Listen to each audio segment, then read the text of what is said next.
Jail നോമിനേഷന്റെ സമയത്ത് എല്ലാവരുടെയും കയ്യിൽ നിന്ന് കണക്കിന് കിട്ടിയതാണ് ഋഷിക്ക്. പക്ഷെ അവിടെ കൊണ്ടൊന്നും അവസാനിച്ചിട്ടില്ല. HR-നെ എടുത്ത് അച്ചാറിടാൻ ലാലേട്ടൻ മാത്രമേ ബാക്കി ഉണ്ടായിരുന്നുള്ളൂ എന്ന് തോന്നുന്നു. ഇന്നത്തെ എപ്പിസോഡിൽ അതും നമുക്ക് കാണാൻ സാധിക്കുമെന്ന് വ്യക്തമാക്കുന്ന ഒരു പ്രൊമോ ആണ് വന്നിരിക്കുന്നത്. ലാലേട്ടന്റെ ഒരു വമ്പൻ തിരിച്ചുവരവായിരിക്കും ഇന്നത്തെ എപ്പിസോഡ്. 3 ആഴ്ചയായിട്ട് ലാലേട്ടൻ അത്ര പവർ ഇല്ല എന്നൊരു അഭിപ്രായം എനിക്കുണ്ട്. ആ ഒരു അഭിപ്രായത്തെ മൊത്തത്തിൽ തച്ചുടച്ച് സെറ്റാക്കാനാണ് പുള്ളിയുടെ പ്ലാൻ എന്ന് തോന്നുന്നു. ഫയറിലാണ് ഇന്നത്തെ എപ്പിസോഡ് എനിക്ക് ഫീൽ ചെയ്യുന്നു.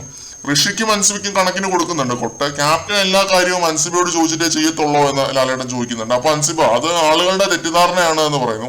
ഉടനെ തന്നെ ലാലേട്ടനെ ഇടയ്ക്ക് വെച്ച് കട്ട് ചെയ്തിട്ട് പറയുന്നുണ്ട് ഇത്രയും കണ്ടുകൊണ്ടിരിക്കുന്ന ആളുകളുടെ തെറ്റിദ്ധാരണയായിരിക്കും എന്ന് പറഞ്ഞ് കൈ ചൂണ്ടി കാണിക്കുന്നുണ്ട് ഓഡിയൻസ് നേരെ.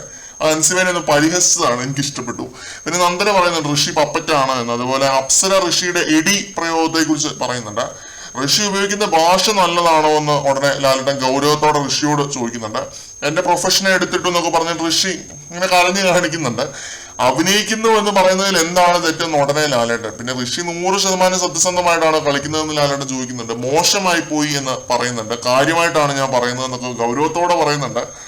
ഋഷി മിക്കവാറും ഇന്ന് കരഞ്ഞു കൂകി നിലവിളിച്ച് അവിടെ മൊത്തം സീനാക്കുമെന്നാണ് എനിക്ക് തോന്നുന്നത്. ഉരുളക്കുപ്പേരിയാണ് നമ്മുടെ ലാലേട്ടൻ ഇന്നത്തെ എപ്പിസോഡിനകത്ത്. അത് എപ്പിസോഡ് കാണാൻ വേണ്ടിയുള്ള വെയിറ്റിംഗിലാണ്. ഋഷിക്കാണ് കൂടുതൽ കിട്ടാൻ അർഹതയുള്ളത്. കാരണം ഈ ഒരു ടാസ്ക് ഇത്രയും അലമ്പാവാൻ ഒരു മെയിൻ കാരണം ഋഷിയാണ്. വേറെ ആര് HR ആയിട്ട് ഇരുന്നിരുന്നുവെങ്കിലും പരിപാടി കുറെ കൂടെ സ്മൂത്ത് ആയിട്ട് പോയേനെ.